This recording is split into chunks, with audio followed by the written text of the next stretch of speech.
Okay, start करते हैं दोस्तों आज के सेशन को। Attention all of you, good morning dear friends. सब बढ़िया एकदम।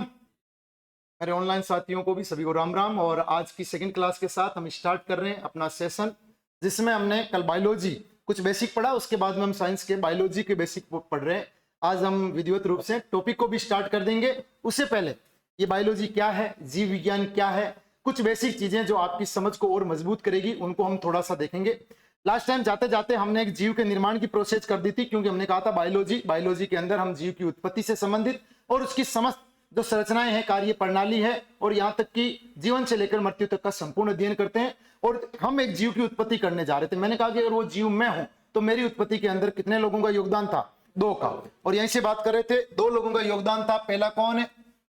नर, और दूसरा मादा, मेल और फीमेल, नर और मादा।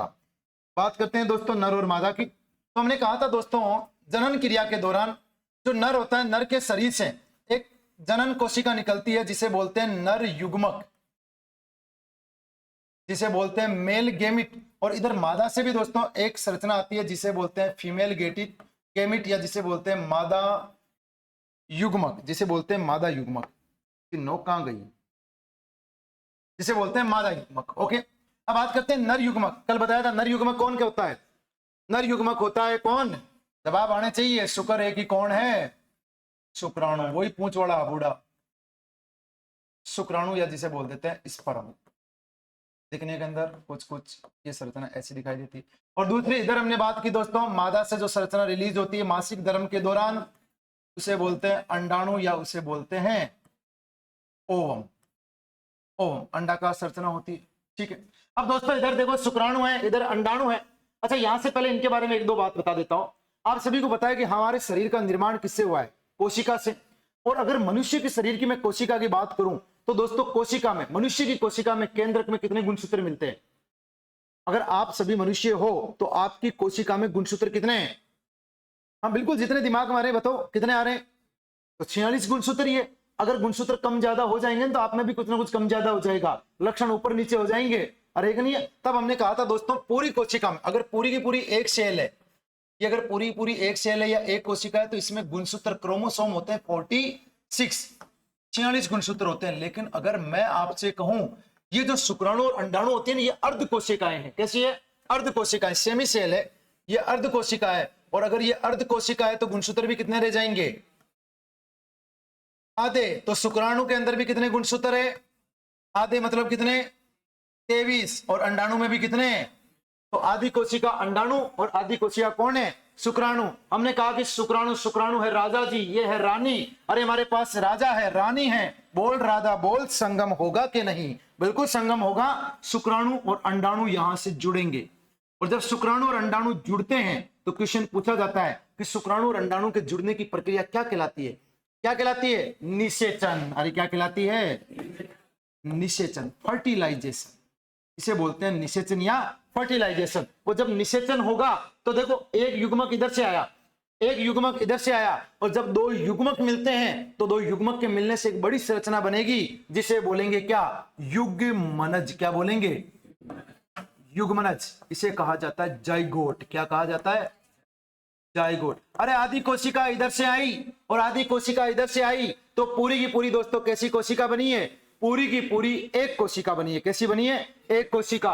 और यदि पूरी की पूरी एक कोशिका बनेगी तो मुझे बताओ, ये जो युग्मनज है वो दोस्तों कितनी गुणसूत्रीय संरचना है? बिल्कुल दोस्तों, ये जो युग्मनज है वो कितनी गुणसूत्रीय संरचना है? 46 गुणसूत्रीय संरचना है। और जैसा कि कोशिका सिद्धांत में कहा गया है कि प्रत्येक जीव की उत्पत्ति कम से कम कितनी कोशिका से होती है? एक कोशिका से। एक जीव की या किसी भी जीव की उत्पत्ति के लिए कम से कम कितनी कोशिका चाहिए? एक कोशिका तो चाहिए। और वो जो एक कोशिका है वो कौन है? युग्मनज। ये युग्मनज ही वो एक कोशिका है जिसे हम कह सकते हैं जीव की नींव। क्या कह सकते हैं जिसे? जीव की नींव। बिल्कुल, ये वो कोशिका है जो हमारे जीवन की प्रारंभ की इकाई है, और इसे बोलते हैं जीव की नींव। अगर मैं आपसे कहूं कि एक नर और मादा के द्वारा मिलकर संभोग क्रिया या शारीरिक क्रियाओं के दौरान दोस्तों शुक्राणु और अंडाणु रिलीज हुए, और इन शुक्राणु और अंडाणु के द्वारा मिलकर निषेचन के दौरान युग्मनज के रूप में एक नए जीव की नींव रख दी गई है, तो कोई गलत बात है क्या? है ना? जब हम दोस्तों हमारी नींव रखी गई थी सभी की युग्मनज के रूप में रखी गई थी। अच्छा, ये नींव कहां रखी गई? कहां रखी गई ये नींव? मकान के नीचे, चुंगी पर? अरे नींव कहां रखी गई है? अरे संतान उत्पन्न करने का गुण नर के पास है कि मादा के पास है? तो ये जो घटना हो रही है नहीं, यहां घटित हो रही है। देखो थोड़ा सा आपको डायग्राम से समझा देता हूं। आपने कैसी संरचना देखी होगी कहीं ना कहीं डायग्राम के रूप में। अरे यार, तो इसकी थोड़ी सी अपने पास इधर कमी है। आपने ऐसी संरचना देखी होगी, पर ये संरचना सही क्यों नहीं बन रही है? थोड़ा सा सही करने दो इसको। ये संरचना कुछ कुछ ऐसी होती है, पर ये अजीब बन रही है। क्या बात हो रही है भाई? ये देखो, ये संरचना ऐसी होती है इस प्रकार से। ये दोस्तों आपको हो सकता है दिखने में लगे कि हमारे भैंस का सिर बना दिया है। ये भैंस का सिर नहीं है, ये एक्चुअली मादा का इंटरनल जेनेटेलिया है, आंतरिक जननांग है। और ये सारी घटना यहीं घटित होती है। जैसे जैसे देखो मादा में यहाँ पर एक संरचना पाई जाती है। ये क्या लगा है इधर? बल्ब। ये बल्ब नहीं है, ये है अंडाशय। और दोस्तों इस अंडाशय के अंदर ये जो संरचना अंडाणु होती है ना, ये बनती है। जब मादा में मासिक धर्म की घटना चलती है, एमसी पीरियड, तो उस दौरान मादा के अंडाशय से अंडाणु रिलीज होता है और यहां से इस अंडाणु को रिलीज किया जाएगा और रिलीज होने के दौरान ये अंडाणु इस संरचना में आ जाएगा। अब दोस्तों अगर इस दौरान मान लीजिए यहां पर शुक्राणु भी पहुंच जाए, जो संख्या में बहुत अत्यधिक होते हैं, तो देखो शुक्राणु है, शुक्राणु पहुंच गया, अंडाणु चाहिए था, अंडाणु है। और जैसे दोस्तों शुक्राणु को अंडाणु देखेंगे, यहां से गति करेंगे शं, और जाके इस अंडाणु को भेद देंगे। और जैसे शुक्राणु और अंडाणु मिले, कौन सी प्रक्रिया हो गई? और निषेचन के दौरान ये दोनों के मिलने से कौन सी संरचना बनाई? युग्मनज। और युग्मनज कितनी कोशिका की संरचना है? एक कोशिका की है। कितने गुणसूत्र है? 46 गुणसूत्र। कितने हैं? 46 गुणसूत्र। अगर ये दोस्तों नींव गलती से रखी गई है नॉलेज के अभाव में, तब तो दोस्तों क्या होगा? ये नर भागा भागा जाएगा मार्केट में, लेके आएगा अनवांटेड 72। अरे है कि नहीं? अनचाही गर्भ को हटाने के लिए। पर हमने कहा नहीं, ये तो मैं हूं, ये तो मेरी नींव रखी गई है और मेरे को भाई साहब पैदा होना है इधर, सीधी बात है। तो हमने कहा दोस्तों अब इसको, ये जो छोटी सी एक युग्मनज की कोशिका, इसे किया जाएगा विकसित। क्या किया जाएगा? विकसित। और जाहिर सी बात है विकास करने के लिए इसे पोषण की या ऊर्जा की आवश्यकता होगी। तो आगे क्या प्रोसेस होगी? आगे दोस्तों ये जो युग्मनज होगा, ये आगे जाकर मां के गर्भाशय में क्या होगा? रोपित होगा, इम्प्लांटेशन होगा। इस युग्मनज को आगे जाकर गर्भाशय में रोपित किया जाएगा। क्या किया जाएगा? गर्भाशय में रोपण होगा, आरोपण होगा। ये गर्भाशय में रोपित होगा। और जब ये गर्भाशय में रोपित होगा तो उस दौरान, इसको थोड़ा ऊपर कर रहा हूं मैं एक बार के लिए, यहां तक तो कर लिख लिया था आपने, है ना? तो गर्भाशय में जब ये रोपित होगा तो रोपण के दौरान दोस्तों हम कहेंगे इसे मां के द्वारा, इसे मां द्वारा मिलेगा क्या? इसे मां द्वारा मिलेगा पोषण। मां द्वारा पोषण मिलेगा। और दोस्तों इस पोषण से इसको क्या प्राप्त होगी? ऊर्जा। क्या प्राप्त होगी?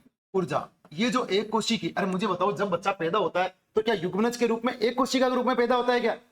एक कोशिका का बच्चा पैदा होगा तो ढूंढते रह जाएंगे बच्चा गया किधर है, लॉन्च तो हुआ था। अरे एक नहीं है, जाहिर सी बात है ये पूरा पूरा विकसित होगा। तो पहले मां के गर्भाशय में विकसित हुआ। यहां पर दोस्तों जो संरचना बनती है, रक्त वाहिनियों का जो जाल बनता है, इसे बोलते हैं प्लेसेंटा। कौन सा सेंटा? या इसे कहा जाता है अपरा। कौन सा टपरा? अपरा। अरे जब बच्चा पैदा होता है तो उसके नाभि से जुड़ी हुई एक संरचना होती है ना, अम्बिलिकल कॉर्ड, नाभि रज्जु। अरे एक नहीं, एक नाल नुमा संरचना होती है। ये रियल में आपकी रक्त वाहिनियों की नाल होती है, जिसके द्वारा मां जो खाती है वो दोस्तों ब्लड के द्वारा इस बच्चे के पास पोषण के रूप में पहुंचता है। और जब बच्चे को पोषण मिलता है तो पोषण से मिलती है ऊर्जा। और ऊर्जा तो वो चीज है दोस्तों जो किसी भी चीज में विकास कर सकती है। तो दोस्तों इस एक कोशिका की संरचना के अंदर भी विकास होगा। अगले 9 महीने तक यहां से दोस्तों भ्रूण का विकास होगा। ये छोटा सा बच्चा एक कोशिका के रूप से यहां से दोस्तों कोशिका विभाजन करेगा। कोशिका के विभाजन से उत्तक बनेंगे, उत्तक से अंग बनेंगे, अंग से तंत्र बनेंगे। और जब ये सारे तंत्र दोस्तों मिल जाएंगे तो दोस्तों हमने कहा कि अगले 9 महीने के अंदर किसका निर्माण हो जाएगा? पूरे के पूरे एक नए जीव का निर्माण हो जाएगा। तो हमने कहा ये भ्रूण में अब यहां से विकास होगा, भ्रूण में विकास होगा। मोदी जी से चाहे विकास हो कि ना हो, भ्रूण में विकास जरूर होगा। और ये भ्रूण में विकास होगा दोस्तों कब तक? 9 माह तक, गर्भा अवधि तक। और जैसे गर्भावधि होगी पूर्ण, गर्भावधि पूर्ण, गर्भावधि कितने महीने की होती है? कितने दिन की होती है? 270 से 280 दिन।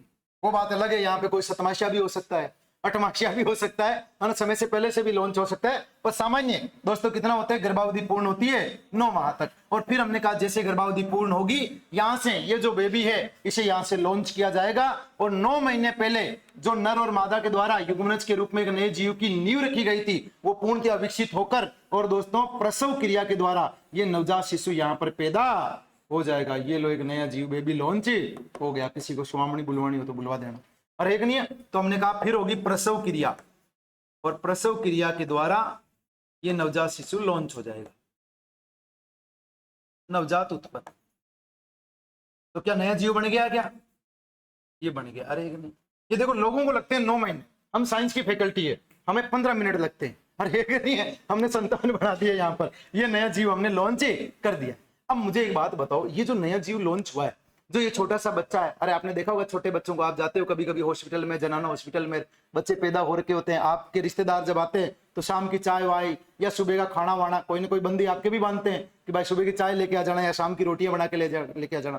तो छोटा सा बच्चा होता है, बिल्कुल गुदगुदा सा, ऐसे गोदी में लेते हैं, ऐसे लगता है जैसे फोटो लेने के लिए लेते हैं, लगता है टूट फूट ना जाए, जल्दी से दे देते हैं इसकी माँ को। अरे नहीं होता, छोटी सी आंखें ऐसे करता रहता है। अरे एक नहीं, आपने देखा होगा बच्चे को। अब क्या ये बच्चा दोस्तों इतना ही रहता है क्या?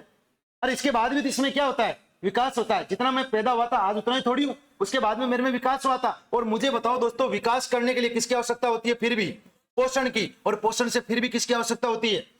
ऊर्जा से। अरे एक नहीं, ऊर्जा के विकास की। जब बच्चा पैदा हो गया, नया जीव इस मार्केट में लॉन्च हो गया है, उसके बाद भी उसके विकास के लिए लगातार ऊर्जा चाहिए होती है। आज भी आपको जिंदा रहने के लिए क्या चाहिए? अरे एक नहीं, जिंदा रहने के लिए क्या चाहिए? हाँ, मुलाकात नहीं चाहिए कि जिंदा रहने के लिए तेरी कसम एक मुलाकात जरूरी है सनम ना। जिंदा रहने के लिए क्या चाहिए? ऊर्जा। सारी माहौल बनाने बातें, ऊर्जा चाहिए। आप में से मुझे कौन बताएगा कि आपके शरीर को ऊर्जा कैसे मिलती है? माइटोकॉन्ड्रिया, ये कौन सी गाली है? बड़ा खतरनाक नाम लिया, माइटोकॉन्ड्रिया, तेरी माइटोकॉन्ड्रिया। कोई मार्केट में आपसे बोल दे कि तेरी माइटोकॉन्ड्रिया, तो बुरा लग सकता है, मेरी क्यों तेरी माइटोकॉन्ड्रिया स्क्वायर। अरे क्या मैम, आप भी ऐसे सुबह सुबह भगवान के टाइम ऐसी बातें करते हो, है कि नहीं है? तो बताइए दोस्तों, ऊर्जा कैसे बनती है? कार्बोहाइड्रेट, ये क्या बला है? कहाँ मिलेगी कार्बोहाइड्रेट? कार्बोहाइड्रेट कहाँ मिलेगी? बिल्कुल बात ठीक बताइए। इन्होंने भी शब्द अच्छा लिया है, सही लिया है, काम में आएगा। इन्होंने भी शब्द काम में लिया, कार्बोहाइड्रेट। पर कहाँ है? मैं इससे पूछूं कार्बोहाइड्रेट खाना कल से, क्या खाएगी? पोटैटो खाओगी सीधा? अच्छा ठीक है, बिल्कुल। और तुम क्या खाओगी? तुम्हें कार्बोहाइड्रेट खाना है कल से, क्या खाओगी बताओ? कि मैं तो उपवास पे हूं, मैंने तो छोड़ दिया खाना, ऐसा तो नहीं। अरे बताओ दोस्तों, आप में से किसी को, तेरे को कार्बोहाइड्रेट खाना है कल से, डॉक्टर ने कहा है, क्या खाएगा जाके? क्या खाऊंगा?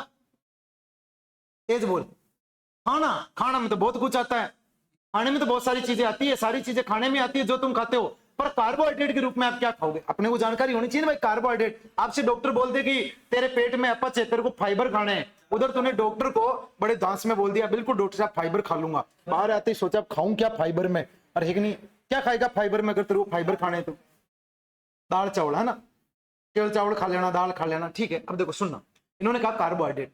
अच्छा, आपसे आपका छोटा भाई पूछ ले कि भाई ये मैं पूरे दिन यार सांस लेता रहता हूँ, कभी अंदर खींचता हूँ कभी बाहर खींचता हूँ, परेशान हो गया हूँ, मैं ऐसा क्यों करता हूँ? क्या कहोगे उससे? मत कर भाई, परेशान हो गया तो मत कर, ऐसा कहोगे? क्यों? आप पूरे दिन सांस क्यों लेते रहते हो, पूरे दिन फेफड़ों को फुलाते रहते हो, क्यों करते हो ऐसा? जिंदा रहने के लिए। क्या, कैसे जिंदा रहते हो? ऑक्सीजन से, है ना। ऑक्सीजन से कैसे जिंदा रहते हो? पूरी उम्र को प्रोसेस बताओ। थोड़ी बात की ऐसी बात है, हम ऐसे जिंदा रह रहे हैं। कोई बोल रहा है खाना खाना जरूरी है, कोई बोल रहा है मुलाकात जरूरी है, कोई बोल रहा है सांस लेना जरूरी है, कोई बोल रहा है माइटोकॉन्ड्रिया चाहिए, एक नहीं कोई कार्बोहाइड्रेट बोल रहा है। तो भाई साहब क्लियरिटी तो दो मुझे कि रियल में आप जिंदा कैसे रहते हो। अच्छा मुझे एक बात बताओ, हमारा शरीर किससे मिलकर बना है? कोशिका से। मैं जिंदा हूं मतलब शरीर में कौन जिंदा है? शरीर में कोशिका मर गई मतलब कौन मर गया? मैं नहीं, आप बोलो मैं मर गया, है ना, आप मर गए या मैं मर गया। अरे एक नहीं है, तो इसका मतलब रियल में जिंदा रहने के लिए ऊर्जा चाहिए तो किसको चाहिए? कोशिका को चाहिए। अरे एक नहीं है, और आप कहोगे सर फिर कोशिका को जिंदा रहना है, उसको सब कुछ चाहिए, हमसे क्यों पूछ रहे हो? तो दोस्तों हम कोशिका से ही पूछ लेते हैं। यहां से दोस्तों ऑनलाइन वालों, यहां से मैं कोशिका निकाल रहा हूं, ये मैंने पकड़ के यहां से एक कोशिका निकाली है, दिख रही है? बहुत सूक्ष्म में नहीं दिखेगी। अरे एक नहीं है तो बहुत सूक्ष्म में ये नहीं दिखाई देगी। कोशिका निकाली और कोशिका से मैंने पूछा कि अरे तेरे को जिंदा रहने के लिए क्या चाहिए, तो बोली मेरे को देख बीड़ू 2 चीजें चाहिए। अरे कितनी चीजें चाहिए? 2। सबको 2 चाहिए, हम 2 हमारे 2। अरे एक नहीं, तो हमने कहा, किसने कहा कि 2 चीजें चाहिए? मैंने कहा 2 चीजें कौन कौन सी चाहिए? बोली पहली मेरे को चाहिए ग्लूकोज। क्या चाहिए? ग्लूकोज। और दूसरी, इस ग्लूकोज को तोड़ने के लिए, जलाने के लिए, अरे जलाने में सहायक गैस कौन सी है? ऑक्सीजन। जलाने में सहायक गैस कौन सी है? ऑक्सीजन। दूसरी चीज चाहिए मेरे को ऑक्सीजन। मैंने कहा इससे क्या करेगी? अरे कब? फिर तू देख, एक बार मुझे ग्लूकोज और ऑक्सीजन लाके देख, फिर मैं तुझे दिखाती हूँ कि कैसे ऊर्जा बनाई जाती है। तो थोड़ी देर बाद में देखेंगे, पहले इतना सा नोट करो इस बात को, पहले इस बच्चे को पैदा करो, फिर इधर बात करते हैं। नोट कीजिए दोस्तों जल्दी से, फिर बात करते हैं शरीर में ये ऊर्जा कैसे बनती है। ऊपर वाला भी लिख के नहीं गया क्या?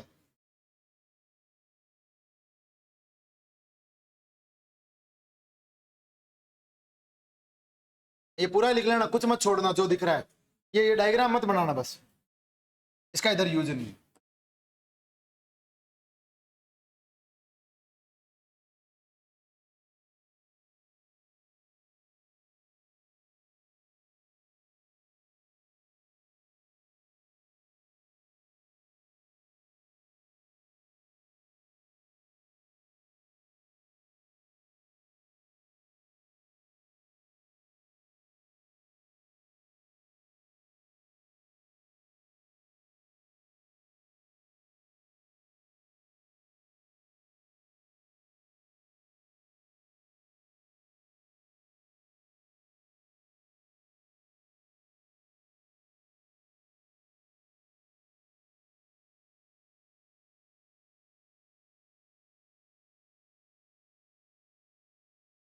हाँ तो दोस्तों एक चीज आपके लिए ये भी सूचना है, जो आपके कोई छोटे भाई बहन हैं या कोई आपके बड़े हैं जो तैयारी कर रहे हैं, और हो सकता है वो कोर्स खरीद के साइंस का पेमेंट करना कहीं पे प्रिफेयर कर रहे होंगे या कोर्स खरीदने की सोच रहे, तो उनको बोल देना कि यहाँ से प्रॉपर क्लासरूम की क्लासेज जा रही है।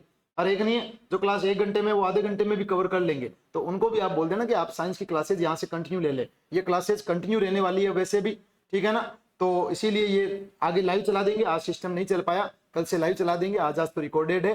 तो उसके बाद में ये चीजें उनके लिए भी घर बैठे बैठे मुहैया हो जाएगी, तो उनका भी फायदा भला हो जाएगा। तो आपका कोई भाईला बाईली, अरे एक नहीं है कोई भी हो, कहीं पे भी कोई बड़ा भाई, किसी की लुगाई, किसी का बीन कोई तैयारी कर रहा हो, तो दोस्तों उनको भी बता देना, वो भी पढ़ लेंगे।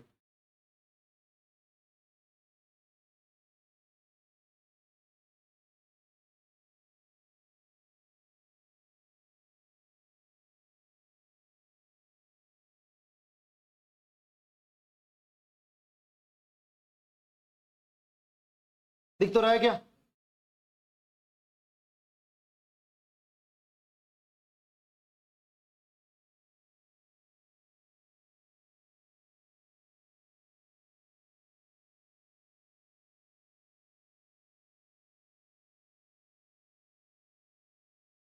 अरे ये नवजात उत्पन्न नीचे ही लिख लेना, इधर साइड में लिखने की जरूरत नहीं, मेरे पास तो जगह नहीं थी, बच्चा इधर होता वरना, तो इसलिए मैंने तो इधर लिखा है। आप बिल्कुल नीचे लिखना प्रोसेस के रूप में, साइड में इधर नहीं करना है। तो बस जैसे मैं लिखता हूँ सेम वैसे ही लिखते हो बेटे, कुछ नहीं दिमाग लगा। इधर मक्की बैठी होती है ना, तो तुमने सोचते हो सर ने बिठाई होगी, बना लो, इतना भी नहीं करना है कॉपी, है ना।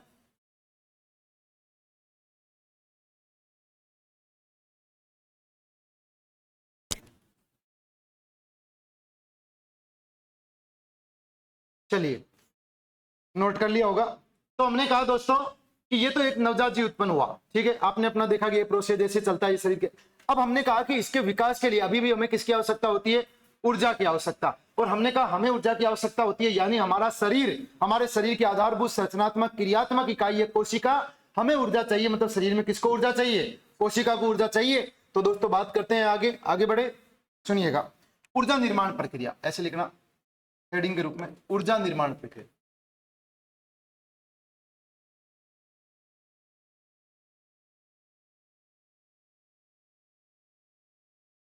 ऊर्जा निर्माण प्रक्रिया, और ये कोशिका ऊर्जा बनाएगी। तब हमने कहा दोस्तों कोशिका ऊर्जा कैसे बनाएगी, तो हमने जब कोशिका से पूछा तो इसने बोला देख दोस्त मेरे को तो 2 चीजें चाहिए। पहली चीज चाहिए क्या? ग्लूकोज। और दूसरी मुझे चीज क्या चाहिए? ऑक्सीजन। मैंने कहा इनका क्या करेगी, कहा तू देखता था, देख मैं क्या करूंगी, तो मेरे को पहले ग्लूकोज लाके देगा कहीं ना कहीं से, तो मैंने कहा बिल्कुल लाके दूंगा, तू अपनी है यार, ऐसे क्या बात करती है। तो हमने कहा तेरे को पहले लाके दूंगा मैं ग्लूकोज।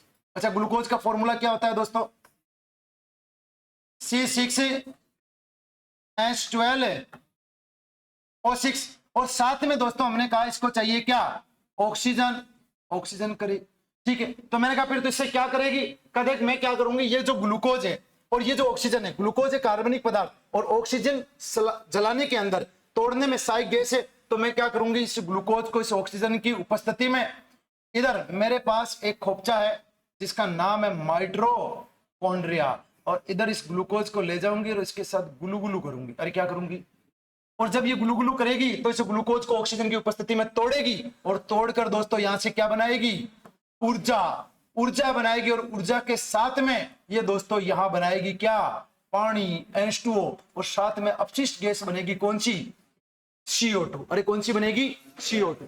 तो हमने कहा दोस्तों कोशिका के अंदर जो माइटोकॉन्ड्रिया है उसने दोस्तों ऑक्सीजन की उपस्थिति में ग्लूकोज को तोड़ा और तोड़कर दोस्तों यहां से क्या बना दी, ऊर्जा। और ये जो माइटोकॉन्ड्रिया है ना, इसे बोलते हैं कोशिका का ऊर्जा गृह, इसे बोलते हैं कोशिका का शक्ति गृह, इसे बोलते हैं power house of the cell. ये पावर हाउस है, powerhouse, mega star powerhouse, ये power house of the cell है, इसे बोलते हैं कोशिका का ऊर्जा गृह। और इसके अंदर दोस्तों ये कुछ चक्कर चलाएगा, ये चक्कर ऊर्जा बनाने वाले चक्कर है, ऊर्जा खर्च करने वाले चक्कर नहीं है दोस्तों। ये ऊर्जा यहां पर बनाएगा क्रेच चक्कर के द्वारा, एनर्जी बनेगी एटीपी के रूप में, साथ में दोस्तों जल बनेगा और साथ में बनेगी CO2, और इसी अवशिष्ट पदार्थ को वापस दोस्तों शरीर से बाहर रिलीज कर दिया जाएगा। अब हमने कहा कि ये जो चीजें हैं ये आएगी कहां से, कोशिका ने तो मांग लिए, अब हमारे शरीर को ग्लूकोज और ऑक्सीजन ये चाहिए, तो शरीर में दोस्तों इन चीजों को पहुंचाने के लिए सिस्टम भी तो चाहिए, कुछ ना कुछ तंत्र भी तो चाहिए। तो हमने कहा चलो एक एक चीज की बात करते हैं, पहले बात करते हैं इस ग्लूकोज की। हमने कहा ये ग्लूकोज कहां से आएगा, तो हमने पता किया तो पता चला कि ग्लूकोज तो क्या है, ग्लूकोज तो पोषक पदार्थ है। अरे ग्लूकोज क्या है, ये है पोषक पदार्थ।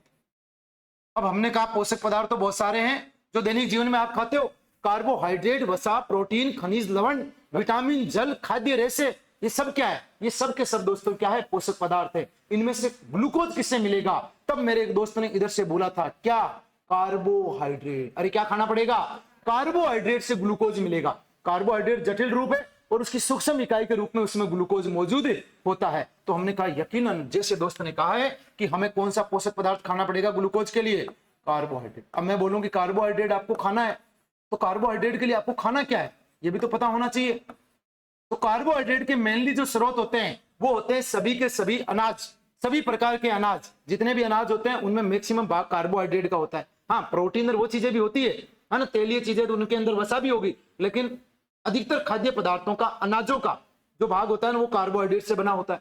जितनी भी फल और सब्जियां हैं उनका गुदा है, उनका मीठा भाग है, वो सब के सब कार्बोहाइड्रेट है। और यहां तक कि जितनी मीठी शर्कराएं हैं, जितनी भी मीठी चीजें जैसे गुड़ है ना, गुड़ हो गया, चीनी हो गई, शक्कर हो गई, शहद हो गया है ना, गुलगुले, शक्करपारे, सब कुछ आपकी किटकेट, अरे नहीं जो आप सब खा रहे हो वो सब का सब क्या है, कार्बोहाइड्रेट। तो सभी मीठे, सिवाय उसकी मीठी बातों को छोड़कर सब क्या है, कार्बोहाइड्रेट है और आपको ऊर्जा देगा। तो आप जो चीनी वीनी खाते हो ना, ये रियल में आपको ऊर्जा देती है और ये सब कार्बोहाइड्रेट है। तो हमने कहा कि ये दोस्तों कार्बोहाइड्रेट है। अब ये जो कार्बोहाइड्रेट होता है वो जटिल कार्बोहाइड्रेट होता है। अब इसको दोस्तों शरीर में तोड़ने के लिए या शरीर में दोस्तों ग्लूकोज की फॉर्म में पहुंचाने के लिए कुछ ना कुछ करना पड़ेगा। अब मैंने बोला कि मान लीजिए सेब है, सेब में कार्बोहाइड्रेट है, और आपको जैसे पता चला कि यार कोशिका को अगर मैं सेब खिला दूं तो इसमें ग्लूकोज है और इसको ऊर्जा मिल जाएगी, तो आप मार्केट से सेब लेके आए और आपने क्या किया, सेब को काटा और यहां रख दिया कोशिका के ऊपर, ऊर्जा मिल जाएगी क्या?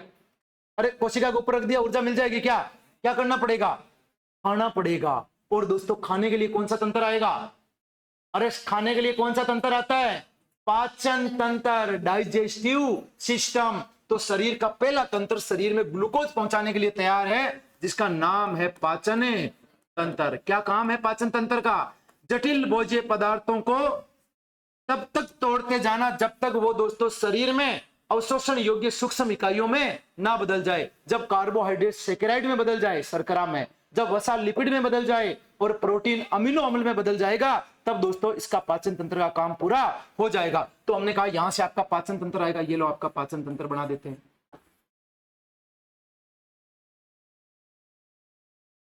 ये आपका पाचन तंत्र आएगा, यहां से ये आपका आमाशय आएगा, थोड़ा छोटा बनाया पर ठीक है, ये 1 मण यहां पर डाल लेता है। और ये आपकी आ गई आंत, ये देखो ये आपका पाचन तंत्र है। मुख गुहा आ गई, जिसके अंदर यहाँ पे तुम्हारे दांत रहेंगे, लप लप करती आपकी जीभ रहेगी, टपकती हुई लार रहेगी। उसके बाद में दोस्तों ये आपकी फूड पाइप, इसोफेगस, भोजन नली, फिर ये आपका आमाशय और एक ये पेट, स्टोमक रहेगा। अब आपने जैसे ही दोस्तों जटिल भोज्य पदार्थ, ये कार्बोहाइड्रेट यहां से खाते हैं आप दोस्तों, पाचन तंत्र के द्वारा पचाना स्टार्ट करते हो। पहले दांतों से तोड़ा कृत्रिम तरीके से, फिर लार मिलेगी, कार्बोहाइड्रेट पचेगा टाइलिन एंजाइम से, फिर भोजन को निगलोगे, फिर भोजन आगे गया, आगे जाकर आमाशय में जाएगा, आमाशय में जाती एनसीएल हमला करेगा, अम्ल, तेजाब, फिर उसके बाद में उसमें पेप्सिन, रेनिन एंजाइम, फिर भोजन आगे बढ़ेगा छोटी आंत में, इधर से पीत रस आएगा, अग्नाशय रस आएगा, आंतों से रस आएगा। उस छोटी आंत तक आते आते जो आपने जटिल कार्बोहाइड्रेट खाया था ना, वो अपनी दोस्तों सूक्ष्म इकाइयों के अंदर बदल जाएगा। वो बदल जाएगा आपके किसमें? ग्लूकोज में। कोशिका ने कहा पहली चीज मुझे चाहिए थी क्या? ग्लूकोज। और मैंने पाचन तंत्र के द्वारा उसको क्या ला कर दिया? जवाब नहीं आया, ग्लूकोज। और ग्लूकोज कहां है? छोटी आंत में आ गया। ठीक है, फिर दोस्तों इसने कहा कि मुझे जलाने के लिए चाहिए क्या? ऑक्सीजन। अरे मैंने कहा दोस्त जलाने के लिए ऑक्सीजन नहीं, सक्सेस चाहिए, सक्सेस। और इसने कहा मेरे को तो ऑक्सीजन चाहिए। मैंने कहा ऑक्सीजन के लिए कौन सा तंत्र है शरीर में? अरे कौन से तंत्र से? अरे श्वसन तंत्र से ऑक्सीजन जाती है कि नहीं जाती? बिल्कुल जाती है। सांस में मेरे ऑक्सीजन गुली तो मुझे ऊर्जा आई। अरे नहीं, सांस में समाती है ना, रू रू को छू लेती है ऑक्सीजन, तब ऊर्जा आती है। तो हमने कहा अब आएगा आपका श्वसन तंत्र। ये आपका दोस्तों श्वसन तंत्र यहां से लेकर आते हैं। चलिए दोस्तों आपका श्वसन तंत्र बना देते हैं, इधर से थोड़ा ऊपर से इधर से बना देते हैं, मुंह भी ले लेते हैं साथ में। और ये दोस्तों आपका श्वसन तंत्र, और श्वसन तंत्र में होंगे आपके पास फेफड़िए, ये लो आपके लंग्स, फेफड़े ये। और आपने दोस्तों यहां से क्या की? यहां से श्वास क्रिया की। तो दोस्तों अंदर कौन सी गैस गई? जो फिल्टर लगा रखा है नाक के। अरे गैसें तो सारी गई है ना, है ना, सारी गैसें गई है। अगर कोई माहौल इधर गर्म कर दे तो वो भी लेनी पड़ेगी एक बार के लिए। तो हमने कहा सभी गैसें जाएगी, तो यहां से सभी गैसें अंदर गई। लेकिन दोस्तों शरीर में काम कौन सी आई? ऑक्सीजन। फेफड़ों के अंदर दोस्तों कौन सी गैस काम में आएगी? ऑक्सीजन। हमने कहा कोशिका ने मांगा था क्या? ग्लूकोज। हमने आंतों में क्या पहुंचा दिया? ग्लूकोज। कोशिका ने मांगा था ऑक्सीजन, और हमने फेफड़ों में क्या पहुंचा दिया? ऑक्सीजन। बताओ इस कोशिका को ऊर्जा मिली कि नहीं मिली? अरे नहीं मिली दोस्तों, ये भी अभी भी चिल्ला रही है अल्लाह के नाम पे, ग्लूकोज ऑक्सीजन पहुंचा रहे बाबा। क्यों? क्योंकि दोस्तों जो ऑक्सीजन पड़ी है वो पड़ी है फेफड़ों में, और ग्लूकोज पड़ी है आंतों में। काम नहीं चलेगा बातों में, इसको इधर बैठे बैठे चाहिए। ये कहती है मेरे को इधर बैठे बैठे मांगती हूँ, मेरे को यहाँ चाहिए ग्लूकोज ऑक्सीजन। ये फेफड़ों के पास जा जाके थोड़ी लेके आऊंगी कि यहाँ से मैं फेफड़ों के पास गई ऑक्सीजन ली, फिर मैं आंतों के पास जाऊंगी ऑक्सीजन लूंगी। अरे ऐसा थोड़ी करूंगी, ऐसी बात है। तो दोस्तों ये टेंशन में आ जाती है कि मेरे को इधर बैठे बैठे चाहिए। तब आता है एक बिचौलिया, एक मीडिएटर आता है, बिल्कुल शाहरुख खान की स्टाइल में। कोशिका तो क्यों टेंशन लेती है? मैं हूं ना। और उसका नाम क्या है? उसका नाम है ब्लड, उसका नाम है रक्त। और ये रक्त क्या करता है? अपने रक्त परिसंचरण तंत्र के द्वारा जाएगा पहले आंतों के पास, और यहां से ग्लूकोज को उठाएगा। ये जाएगा फेफड़ों के पास, यहां से ऑक्सीजन को उठाएगा। और फिर दोस्तों क्या होगा? फिर मेरा दिल धड़केगा। अरे क्या होगा? किसके लिए? ब्लड को पंप करने के लिए। अरे किसके लिए धड़केगा? ब्लड को पंप करने के लिए मेरा दिल धड़केगा। और जैसे दिल ने धड़का, इसने ब्लड को पंप किया। ब्लड में ग्लूकोज और ऑक्सीजन थी, और ब्लड रक्त वाहिनियों की सहायता से, और ब्लड में यही तो पढ़ते हो रक्त वाहिनियां, शिरा, धमनी, और धमनियों के द्वारा ये शुद्ध ब्लड मेरे एक एक रोम तक, एक एक कोशिका के पास गया, और जाकर दोस्तों कोशिका को बोला ये ले ग्लूकोज ऑक्सीजन, ये ले ग्लूकोज ऑक्सीजन। और जैसे दोस्तों कोशिका को मिली ग्लूकोज ऑक्सीजन, उसने इस ग्लूकोज ऑक्सीजन को कहां ले गई? खोपचे में, माइटोकॉन्ड्रिया में, और यहां से क्या बना दी? ऊर्जा बना दी। अरे दोस्तों, और जैसे दोस्तों शरीर में ऊर्जा आई, देखो ऊर्जा बनाने के लिए शरीर के कितने तंत्र ने मिलकर काम किया। एक ऊर्जा बनाने के लिए देखो शरीर ने कितना एक दूसरे के साथ समन्वय बिठाया, कोऑर्डिनेशन देखो आप। अरे एक नहीं है तो देखो कोऑर्डिनेशन कैसा है। ऊर्जा बनाने के लिए पहला कौन सा तंत्र आया? दूसरा कौन सा आया? तीसरा रक्त परिसंचरण तंत्र। और चौथी दोस्तों कौन सी आई? कोशिका। और कोशिका का भी कौन सा कोशिकांग? माइटोकॉन्ड्रिया। जब माइटोकॉन्ड्रिया ने अपना काम किया तो फिर क्या डरना है ना। माइटोकॉन्ड्रिया, कॉन्ड्रिया में, क्योंकि हमारे शरीर में क्या बन गई है? अब ऊर्जा बन गई है। और जैसे ही ऊर्जा बनेगी, शरीर के लगभग 4 सिस्टम ने अपना काम कर दिया है, और जैसे ही ऊर्जा बनेगी शरीर के अन्य सिस्टम भी काम करने लग जाएंगे। एक बार के लिए फील करना इस बात को। मान लीजिए दोस्तों मेरे शरीर में अभी ऊर्जा खत्म हो जाए। अरे मेरे शरीर में क्या खत्म हो रही है? ऊर्जा मेरे शरीर में खत्म हो रही है। और जैसे ही मेरे शरीर, बेग हटा दो जल्दी से, ऊर्जा खत्म होने वाली है। हाँ हटा दे बेग। अरे ये तो किसकेगी नहीं, मेरी ऊर्जा वहां खत्म होने वाली है दोस्तों। अरे एक नहीं, मेरे शरीर से दोस्तों ऊर्जा खत्म होने वाली है। और जैसी ऊर्जा खत्म होगी, क्या मैं खड़ा भी रह पाऊंगा क्या? अरे नहीं दोस्तों, यहां से चक्कर आएगा एनर्जी कमी के अंदर, और मैं यहां जाके ये गिर गया, लौटूंगा नहीं इधर, है ना। उम्मीद कर रहे होंगे ये लौटेगा, है ना। तो देखो ये यहाँ पे दोस्तों मैं बैठ गया, शरीर में बिल्कुल भी एनर्जी नहीं रही। ओले, मैं तो गायब भी हो गया, कैमरा भी सामने है ना। मैं इधर ही दोस्तों गिर गया हूं, इधर ये मैं गिर गया हूं, बहुत ज्यादा कमजोरी आ गई, एनर्जी खत्म हो गई। अरे एक नहीं, एनर्जी खत्म हो गई है, सब कुछ बंद तो नहीं हुआ है ना। एनर्जी दोस्तों खत्म हो गई है। और जैसे एनर्जी मेरे में खत्म हुई तो मुझे क्या चाहिए? ऊर्जा। अरे क्या चाहिए? ऊर्जा। तो बहुत बुरे हालात थे, बहुत कम एनर्जी बची है, इसका सारा लेके खड़ा हूं। कंकाल तंत्र में भी दोस्तों खड़ा रखने की हिम्मत नहीं रही। तो दोस्तों अभी अभी मैंने पढ़ाया है, इनको पढ़ाया मैंने कि दोस्तों ऊर्जा के लिए मेरे को क्या चाहिए? ग्लूकोज। अरे क्या चाहिए? ग्लूकोज। और जैसे इसने देखा कि सर की तो हालत खराब हो रही है, एनर्जी बची नहीं है, ये भागी भागी जाएगी और मार्केट से दोस्तों फ्रूट लेके आएगी, फल लेके आएगी। कौन सा लेके? सेब। सेब क्या लेके आएगी? सेब लेके आएगी। ये मेरे लिए भागी भागी जाएगी। अरे एक नहीं, जेब में पैसे ले जाना, ठीक है। ये भागी भागी जाएगी और सेब लेके आएगी मेरे लिए। और जैसे ही दोस्तों ये सेब लेकर आई, इसने सेब को काटा और छोटा सा निवाला मेरे को दिया। थोड़ी बहुत एनर्जी बची थी और मैंने उसको पचाना स्टार्ट किया पाचन तंत्र में। और एक नहीं है, वो कब से भाई चिंगम की जुगाली कर रहा है, वैसे ही मैंने सेब को खाना स्टार्ट किया। मेरी श्वास क्रिया दोस्तों चल रही है साथ के अंदर। अरे एक नहीं है, ऐसा कोई नहीं होता कि भाई श्वास क्रिया होती है, ये श्वास क्रिया होती नहीं, अनिच्छी क्रिया होती है, श्वेतें चलती रहती है ना। ऐसे तो कोई टेंशन में नहीं आ गया कि इतनी देर से सांस लेना ही भूल गया, मरता मरता बचाऊं। अरे किसी को सांस लेना आता क्या? कोई याद रख के सांस नहीं लेता इधर साइड में जाके, ऐसे कोई नहीं लेता है। सिंपल सी बात है, श्वास क्रिया अनिच्छी क्रिया श्वेतें चलती रहती है। और जैसे ही दोस्तों श्वास क्रिया चल रही थी, ऑक्सीजन शरीर में पहुंचा, इधर पाचन तंत्र अपना काम कर रहा था। मैंने सेब को खाया, अंदर निकला, भोजन अंदर गया और उसको तोड़ा, और मेरी आंतों में ग्लूकोज। फिर इधर मेरा कौन धड़का? अरे दोस्तों यहां से मेरा हृदय धड़का, हार्ट ने पंप किया। और जो दोस्तों ग्लूकोज और ऑक्सीजन ब्लड में थे उन्होंने उठाए और मेरी दोस्तों कोशिका को ले जाकर पहुंचाया। और इतनी देर हीरो में जैसी एनर्जी कम हुई और हीरो गिर गया था। अब दोस्तों साउथ की पिक्चरों में आपने देखा ही है, अरे एक नहीं, हीरा गिरने के बाद उसमें दोस्तों एनर्जी आती है, पहले हाथ मूव करते हैं, अरे एक नहीं है, फिर हीरो फूंक मारता है धूल को, इधर धूल है नहीं, अरे एक नहीं है। और उसके बाद में दोस्तों हीरो क्या होता है? खड़ा होता है। पता नहीं मंदिर में घंटियां कहां से बजती है उस समय, वो बात अलग है, पर ठीक है। अब दोस्तों हीरो में एनर्जी आ गई है, और जैसे हीरो में एनर्जी आई है, हीरो अपने पैरों पे खड़ा हो गया। जैसे पैरों पे खड़ा हुआ दोस्तों, इतने तंत्र ने अपना काम कर दिया है। तब तक पता है ना काम कर दिया, पाचन तंत्र, श्वसन तंत्र, रक्त परिसंचरण तंत्र, कोशिका के माइटोकॉन्ड्रिया ने काम कर दिया है। और ये काम होते ही शरीर के अन्य तंत्र मेरे काम में आने लगे। अब हीरो दोस्तों खड़ा हो चुका है, अब हीरो दोस्तों चल रहा है। चलने के लिए, गति और गमन के लिए कौन सा तंत्र काम में आता है? चलने के लिए कंकाल तंत्र, स्केलेटन सिस्टम, जो हमारे गति और गमन में सहायक है ना। हीरो में एनर्जी आएगी, हीरो चलेगा, दौड़ेगा।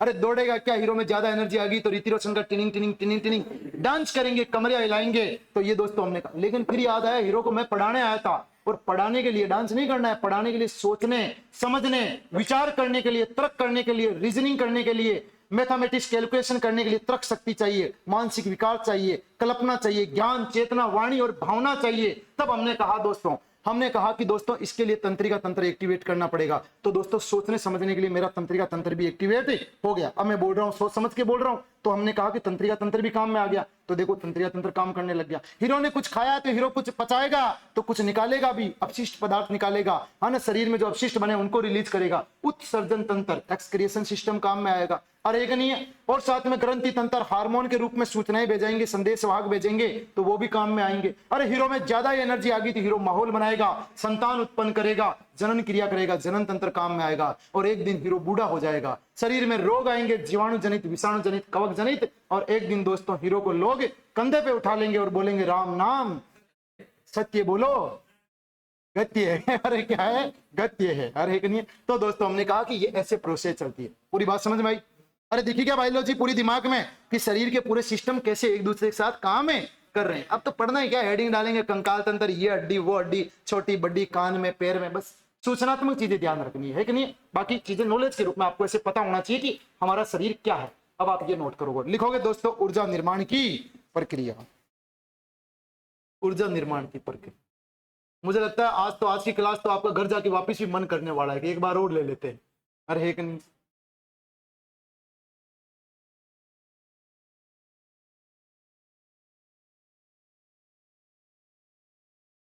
लिखो ऊर्जा निर्माण की प्रक्रिया।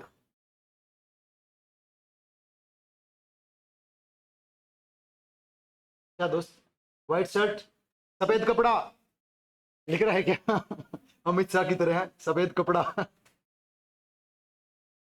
बताऊं कैसे लिखना है आपको, डायग्राम नहीं बनाने, आप सिंपली लिखना। मैं आपको थोड़ा तरीका दे देता हूं अभी लिखने का। ये इसकी साइज कहाँ दिखाएगा, नहीं दिखाएगा। देखो ये नहीं बनाना है आपको, इनको रहने देना, अपने काम की बात सीधी लिख लेंगे।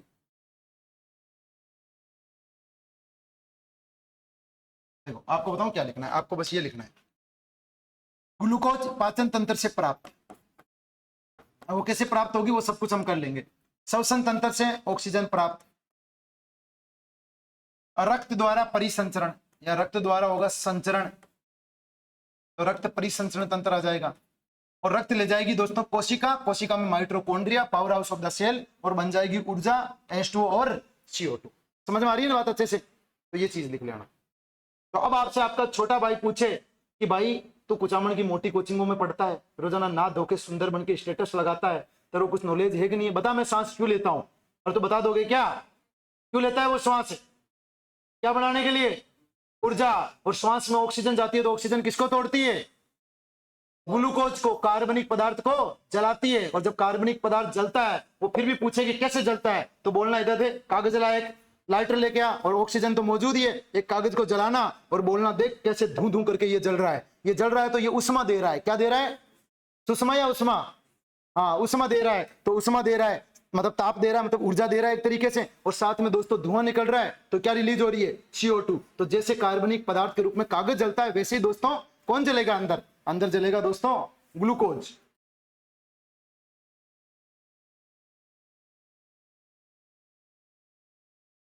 चलो पानी पी लेते हैं। दोस्तों बताओ मुझे ऊर्जा मिलेगी कि नहीं मिलेगी पानी पीने के बाद। अरे बताओ पानी पीने के बाद ऊर्जा मिलेगी कि नहीं मिलेगी, अरे नहीं मिलेगी दोस्तों, पानी से कोई ऊर्जा प्राप्ति नहीं होती। अगर आप एक गिलास पानी पीते हो तो कितनी किलो कैलोरी ऊर्जा मिलेगी, 0। ऐसे क्या करे, अभी बताया ना कुछ नहीं मिलती। तू एक मटका पानी पी जा, तू एक ताड़ा पानी पी जा, तेरे को कोई ऊर्जा नहीं मिलेगी, क्योंकि ऊर्जा मिलती है केवल किससे, कार्बोहाइड्रेट, वसा और प्रोटीन से। पानी से कोई ऊर्जा प्राप्ति नहीं होती। ये ऊर्जा बनाने में आपका मध्यवर्ती का काम करता है। रासायनिक क्रियाओं को करवाने के लिए चाहिए होती है ना पानी वानी की आवश्यकता होती है लेबोरेटरी में, समझ गए। हाइड्रेशन क्या करूं, क्या होता है हाइड्रेशन, डिहाइड्रेशन हो जाता है, और पानी पी लेते हैं तो रिहाइड्रेशन हो जाता है। अरे एक नहीं, बिल्कुल सही बात है। शरीर में पानी की कमी से डिहाइड्रेशन हो सकता है, जल की कमी हो सकती है, निर्जलीकरण हो सकता है। तो शरीर में पानी तो चाहिए। हमारे शरीर का लगभग 70% भाग किसका है, पानी का। इसका मतलब अगर मैं तुम्हें पकड़ के इधर निचोड़ूं तो आप में कितना प्रतिशत पानी निकलेगा, निकलेगा नहीं, इतना पानी होता नहीं है, वो आपके कोशिका के अंदर होता है। तो इसलिए इनडायरेक्टली वो गुप्त रूप में पाया जाता है।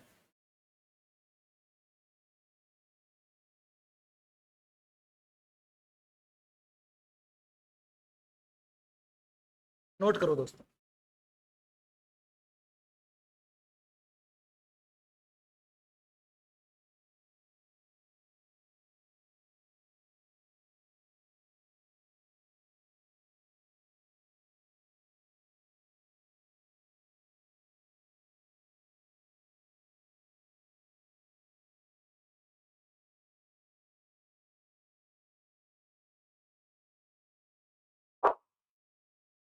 लिख लिया सबने, चलिए अब देखो ये चीजें, ये जो टॉपिक है ना, अभी जो देखो अपने को रियल में पहले कौन सा पदार्थ पढ़ना चाहिए, कौन सा टॉपिक पढ़ना चाहिए, पहला पोषक पदार्थ। आपको जानकारी होनी चाहिए कि हमारे शरीर के लिए क्या क्या चीजें उपयोगी है, कौन ऊर्जा देती है, कौन हमारे शरीर का दोस्तों निर्माण करती है, कौन सा सहायक भोजन है, कौन सा मुख्य भोजन है, ये आपको जानकारी होनी चाहिए। फिर उसके बाद में आपको पढ़ना चाहिए कौन सा टॉपिक, पाचन तंत्र। उसके बाद में आपको रक्त या श्वसन तंत्र, उसके बाद में उत्सर्जन तंत्र की अपशिष्ट क्या बना है, वैसे वो चीजें पढ़नी चाहिए। लेकिन अपना क्योंकि ये बैच बन रहा है, अगर ये टॉपिक एक बार स्टार्ट कर दिए तो बार बार यही चीजें चलेगी, अरे कि नहीं। लेकिन जो नए स्टूडेंट आएंगे उनको बातें समझ में नहीं आएगी, क्योंकि हमने बेसिक पढ़ा है, हमने समझा इन बातों को, तो उन्हें लगेगा कि पता नहीं सर ने पहले कितना ही क्या पढ़ा दिया होगा। तो पहले मैं ले रहा हूं आपके लिए कुछ सिंपल टॉपिक, है ना, ताकि उनका अन्य टॉपिक से ज्यादा कोई लेना देना ना रहे और वो चीजें आपको सीधी समझ में भी आए। तो पहले कुछ बेसिक टॉपिक लेंगे, तब तक अपना बेच बन जाएगा, तो उनका भी नुकसान नहीं होगा ज्यादा और उनको ये नहीं लगेगा कि काफी कुछ छूट गया है। तो चलिए बात करते हैं, आप एक दूसरा नया टॉपिक डालोगे, ये तो हमने बेसिक पढ़ लिया है, जिसको हम आगे जब पढ़ेंगे तो वापस हल्का सा रिवीजन करके पढ़ लेंगे। एक नंबर आप टॉपिक डालो दोस्तों, कंकाल तंत्र, प्यारा सा छोटा सा टॉपिक जिसको आप छूकर भी महसूस कर सकते हो अपने शरीर में। हेडिंग डालो कंकाल तंत्र, स्केलेटन सिस्टम।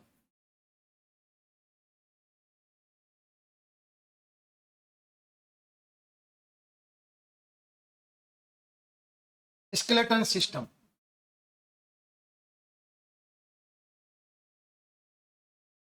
कंकाल तंत्र या skeleton system.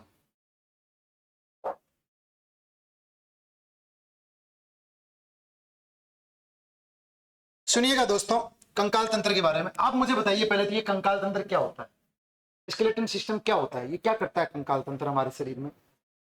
What is the use of skeleton system in human body. अरे बताओ यार, कंकाल तंत्र है ना सबके पास, कंकाल है क्या नहीं है, कंकाल तो सबके पास है, तो बताओ इसके काम क्या है, जितना पता है उतना ही बता दो,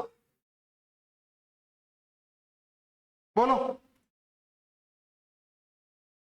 अरे कॉन्फिडेंस से बोलो यार, तुम डरते डरते क्यों बोलते हो, बोलो कंकाल तंत्र का काम क्या। पहला काम, चलने के लिए, बिल्कुल गति और गमन के लिए क्या चाहिए, कंकाल तंत्र चाहिए। और बताओ, अब तुम बैठने के लिए, उठने के लिए, सोने के लिए, यही काम बचे क्या, है ना, कि कंकाल तंत्र का काम क्या है, देखने के लिए, है ना, हाथ ऊपर करने के लिए। अरे कोई वाजिब कारण बताओ, सारे ऐसे लगना चाहिए कि आप कार्य बता रहे हो। जैसे पहला काम, शरीर को निश्चित आकार और आकृति देना। अरे एक नहीं, कंकाल तंत्र के कारण आपके शरीर का जो दोस्तों स्ट्रक्चर है वो फिक्स बना हुआ है। अगर कंकाल तंत्र में हड्डियां नहीं होती तो आप मांस के पिंड होते, आपको टेबल पे रखते, आप रायते की तरह फैल जाते। अरे एक नहीं है, तो हमने कहा निश्चित आकार और आकृति देता है, ठीक है। अच्छा और बात करें, शरीर को मजबूती देता है।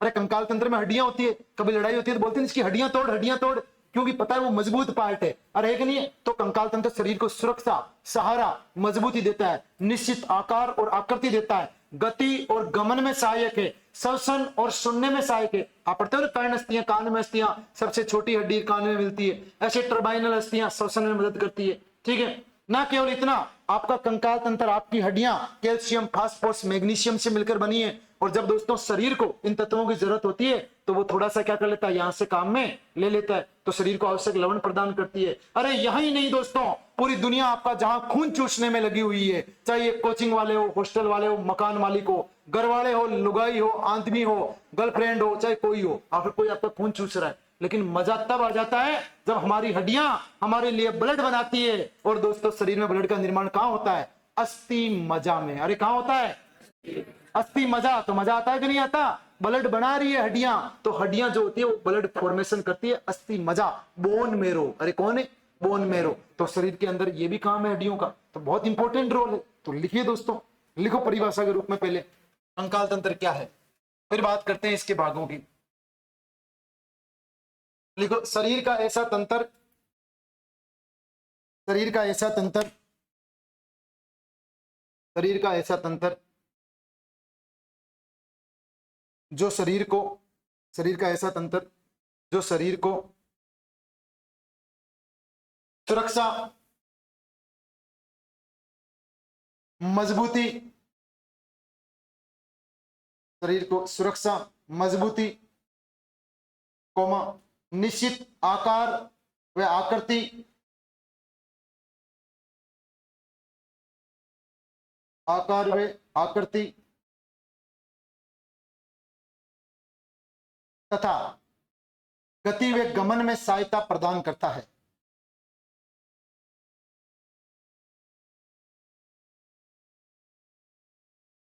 तथा गति व गमन में सहायता प्रदान करता है, कंकाल तंत्र कहलाता है, सहायता प्रदान करता है।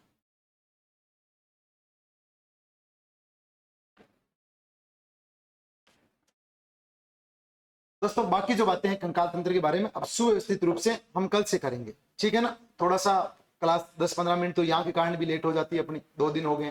कोई नहीं, कल से सर को मैं पहले ही बोलूंगा कि चीजें पहले से व्यवस्थित करके रखो। क्लास में जब आ जाऊं तो उसके बाद मेरे को पूरा टाइम चाहिए होता है। तो आज इतना बहुत है, चीजें आराम से पढ़ना। अच्छा, जो पढ़ाया जा रहा है समझ में आ रहा है क्या? अच्छे से समझ में आ रहा है? ठीक है, कोई बात नहीं। चलो,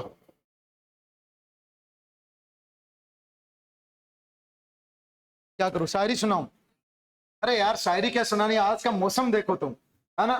तुम मौसम देखो कितना हसीन है, ठीक है नहीं। और तुम्हारे दिन है, तुम ऐसे मौसम के मजे लो। कहाँ गर्मियों में यहाँ बैठो, बीच में घूमने जाया करो। अरे नहीं, मेरा भी मन करता है ऐसा मौसम देखूं, लेकिन अब मेरे पास तो दोस्तों वो वक्त रहा नहीं कि मैं मौसम देख सकूं। अरे है कि नहीं है?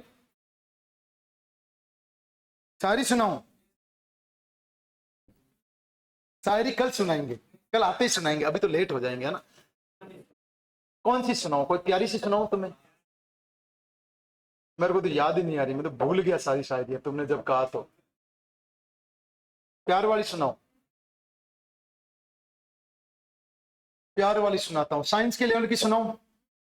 साइंस के लेवल की सुनाता हूं मैं शायरी दोस्तों, बड़ी खतरनाक वाली। अरे है कि नहीं? कहते हैं कि मोहब्बत में सब कुछ गवारा करके, कि मोहब्बत में सब कुछ गवारा करके दिल के बाजार में बैठे हैं हम कुछ ऐसा नजारा करके। अरे इंतजार में है कि कब सितारों की आंख लगे, ताकि अपने चांद को, ताकि अपने चांद को इस मौसम में बुला ले छत पर इशारा करके। अरे एक नहीं, चलिए।